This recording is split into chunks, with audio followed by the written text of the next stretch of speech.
칠흑 같은 어둠이 깔린 기원전 480년의 어느 밤, 작은 조각배 한 척이 은밀히 파도를 가르며 거대한 적진을 향해 노를 젓고 있습니다. 배에 탄 노예의 품속에는 인류 역사를 통째로 뒤바꿔버릴 얇은 양피지 한 장이 숨겨져 있었죠. 그 종이에는 이렇게 적혀 있었습니다. 우리는 극심한 공포에 빠져 도망칠 준비를 하고 있다. 지금 당장 우리를 덮쳐라. 그것은 그리스의 사령관 테미스토클레스가 무려 1200척이 넘는 페르시아 대함대를 폭이 1.2km밖에 안 되는 비좁은 지옥의 문 살라미스 해협으로 끌어들이기 위해 던진 미친 거짓말이었습니다. 스스로 도간에 든 쥐를 자처하며 절대 다수의 적을 사지로 유인한 이 소름 돋는 도박.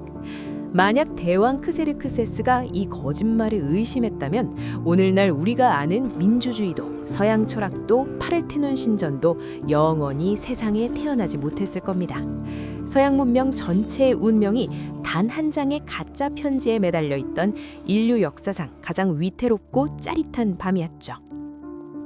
그리고 이 숨막히는 밤이 지나고 펼쳐진 끔찍하고도 위대한 사륙전의 아침을 완벽하게 박제한 작품이 있습니다.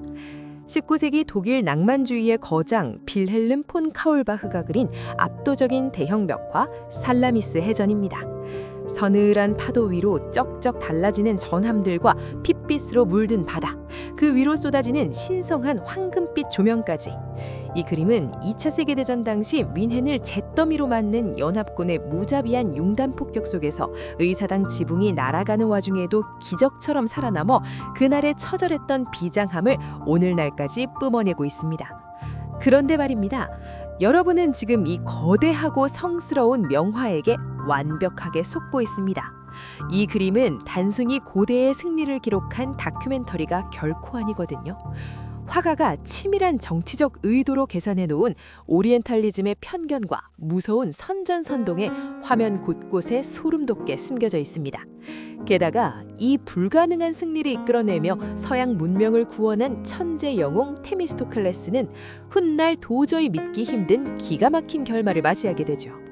명화의 화려한 붓터치 속에 감춰진 2400년 전의 불편한 진실, 그리고 어제의 원수가 오늘의 구원자가 되는 권력의 비정한 코미디. 지금부터 그 진짜 역사의 민낯을 낱낱이 벗겨보겠습니다. 앞으로도 그림이 들려주는 생생한 역사 이야기를 놓치지 않으시려면 지금 바로 구독과 좋아요 한 번씩 부탁드립니다.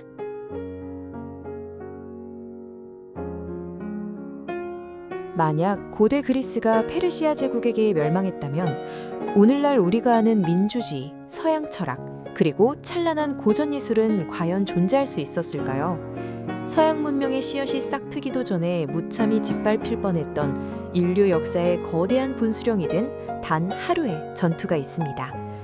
오늘 여러분과 함께 살펴볼 이 거대한 캔버스 앞에서는 짠내나는 바닷바람과 피비린내가 동시 밀려오는 듯한 묘한 감각을 느끼게 됩니다. 19세기 독일 낭만주의 미술을 대표하는 거장 빌헬름 폰 카울바흐가 1868년에 완성한 압도적인 역사화 살라미스 해전입니다. 현재 독일 바이에른주 의회의사당으로 사용되는 뮌헨의 막시밀리아네움 대강당을 장식하고 있는 이 대형 벽화는 단순한 바다싸움을 넘어 서구 문명이 아시아의 거대한 제국을 물리치고 스스로의 뿌리를 지켜낸 승리의 서사시를 웅장하게 노래하고 있죠. 화면 전체를 거칠게 휩쓰는 맹렬한 파도와 산산조각이나 뒤엉킨 뱃머리들을 한눈에 슥 훑어보시죠. 푸른 빛이 도는 서늘한 바다와 인물들을 비추는 황금빛 조명이 극적으로 대비되는 낭만주의 특유의 화법이 폭풍 우치는 전쟁의 비장함을 한층 끌어올려주네요. 배와 배가 엄청난 속도로 충돌하며 쩍쩍 갈라지는 거대한 나무 파편들의 굉음, 그리고 살기 미세 칠흑 같은 바다로 앞다퉈 뛰어드는 병사들의 처절한 절규가 귓가를 때리는 것만 같습니다. 고대 지중해의 패권을 놓고 격돌한 두 문명의 충돌이 캔버스 위에서 날 것 그대로의 생동감으로 펄떡이고 있거든요. 이제 화면 중앙에서 약간 오른쪽, 부서진 뱃머리 위에서 당당하게 적진을 향해 무기를 지켜댄 그리스 전사들을 확대해 볼까요? 바닷바람에 거칠게 펄럭이는 옷자락과 역동적으로 뒤틀린 근육의 움직임은 마치 박물관에 전시된 고대 그리스의 대리석 조각상들의 생명을 불어넣어 그대로 옮겨놓은 듯 완벽한 신체 비례를 자랑합니다. 쏟아지는 불화살 속에서도 전혀 굴하지 않고 꼿꼿하게 서서 적을 노려보는 그들의 서늘한 눈빛에서 오늘 여기서 죽더라도 결코 한 발짝도 물러설 수 없다는 처절하고도 숭고한 결의가 느껴집니다. 반면 바다에 빠져 허우적거리며 배전에 매달리려 안간힘을 쓰는 페르시아 병사들의 표정은 걷잡을 수 없는 공포와 죽음에 대한 경악으로 일그러져 있어 극명한 대조를 이루고 있잖아요. 화가 카울바흐는 이 찰나의 표정과 자세의 대비를 통해 누가 문명의 수호자이고 누가 야만의 침략자인지를 시각적으로 강렬하게 각인시키며 승패의 향방을 이미 보여주고 있는 겁니다. 이 처절한 살육전이 벌어지기 직전 그리스 연합군의 상황은 말 그대로 바람 앞에 등불, 풍전등화였습니다. 기원전 480년 페르시아의 제왕 크세르크세스 1세는 마라톤 전투에서 패배했던 아버지 다리우스의 한을 풀기 위해 제국의 위험을 과시하기 위해 상상을 초월하는 대군을 이끌고 그리스 본토를 침공해 왔습니다. 고대의 엽사 헤로도토스는 이 원정군의 규모를 무려 수백만 명이라고 기록하며 떨었을 정도죠. 현대의 깐깐한 역사학자들은 병참의 한계상 이를 과장이라고 봅니다. 그럼에도 불구하고 최소 20만에서 30만 명에 달하는 전무후무한 규모의 대군이었던 것은 틀림없는 사실이더라고요. 바다를 안전하게 건너기 위해 수백 척의 배들을 굵은 사슬로 묶어 아시아와 유럽을 잇는 거대한 부교를 만들고 함대가 곧을 돌아가다 폭풍우를 만날까봐 아예 거대한 산맥을 뚫어 운하를 파버릴 정도로 크세르크세스의 권력과 오만함은 감히 하늘을 찌르고도 남았습니다. 자연의 법칙마저 자신의 발 아래에 두려 했던 제왕의 진격 앞에 전역이 얼어붙었죠. 압도적인 물량으로 밀고 내려오는 페르시아 배군 앞에서 늘 자기들끼리 싸우기 바빴던 그리스의 폴리스, 즉 도시국가들은 극심한 공포에 질려 사분오열 빈혈하기 시작했습니다. 도망칠 궁리만 하던 바로 그 절망적인 순간 역사의 물줄기를 극적으로 바꾼 위대한 희생이 탄생하게 됩니다. 스파르타의 왕 레오니다스와 그가 이끄는 300명의 최정예 붉은 망토 전사들이 비좁은 테르모필레 협곡에서 페르시아의 수십만 대군을 가로막고 나선 것이죠. 비록 이들은 화살비의 고슴도치가 되어 전원전사하며 장렬하고도 끔찍한 최후를 맞이했지만 이들의 피눈물 나는 저항은 결코 헛된 개죽음이 아니었습니다. 스파르타 전사들이 목숨을 썰어 바치며 벌어준 그 천금 같은 며칠의 시간 덕분에 아테네의 천재적인 전략가 테미스토클레스는 도시를 완전히 비우고 전 국민을 인근의 작은 바위섬 살라미스로 무사히 대피시킬 수 있었거든요. 만약 스파르타의 300 전사들이 육지에서 페르시아의 발목을 붙잡고 끈질기게 늘어지지 않았다면 오늘 우리가 보는 이 그림 속 위대한 해전은 애초에 시작조차 되지 못했을 겁니다. 시선을 저 멀리 붉은 화염에 휩싸인 캔버스의 뒷배경으로 뻗어보겠습니다. 검고 매캐한 연기가 하늘을 음산하게 뒤덮고 있는 참혹한 모습이 보이시나요?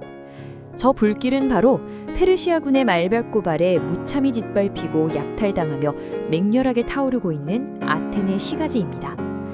살라미스 섬으로 피난을 와서 절벽 끝에 서 있던 아테네 시민들은 좁은 바다 건너편으로 자신들이 평생을 일군 고향집과 조상들의 묘비, 그리고 신들을 모시던 웅장한 아크로폴리스의 신전들이 무참하게 잿더미로 변해가는 것을 두 눈으로 똑똑히 지켜봐야만 했죠.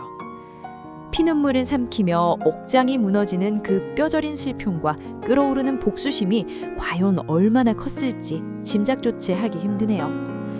등 뒤로는 불타는 고향의 매캐한 연기를 맞고 눈앞에는 수평선을 까맣게 뒤덮은 적함대의 숲을 마주한 그리스 연합군 수병들의 등줄기에는 식은땀이 비오듯 흘렀을 겁니다.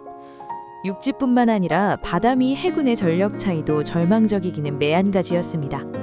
페르시아의 함대는 이집트, 페니키아, 이오니아 등 당시 네로라 하는 해상 강국들에서 강제로 차출된 1200척 이상의 거대한 제국 연합함대였습니다. 반면 그리스 연합군이 끌어모을 수 있는 배는 다 합쳐봐야 고작 300척 남짓이었잖아요. 4배가 훌쩍 넘는 끔찍한 수적 열쇠 속에서 탁 트인 넓은 바다로 나가 정면 승부를 벌인다는 건 그야말로 사고대가 우글거리는 바다에 맨몸으로 뛰어드는 자살행위나 다름없었습니다. 펠로폰네소스 반도 출신의 다른 그리스 장군들은 매일 밤 막상에 모여 당장 이곳을 포기하고 남쪽의 코린토스 지협으로 도망쳐서 방어벽을 써짜고 핏대를 세우며 목소리를 높였습니다. 조금만 삐끗해도 연합군 함대는 금방이라도 뿔뿔이 흩어질 듯 위태로운 나날이 이어졌죠. 하지만 연합함대의 실질적인 사령관이었던 테미스토클리스의 생각은 완전히 달랐습니다. 그는 바로 앞에 이 좁디 좁은 살라미스 해협이야말로 미친 듯한 수적 열쇠를 단번에 뒤집어 엎을 수 있는 유일한 사지이자 기회의 땅이라고 굳게 확신했거든요.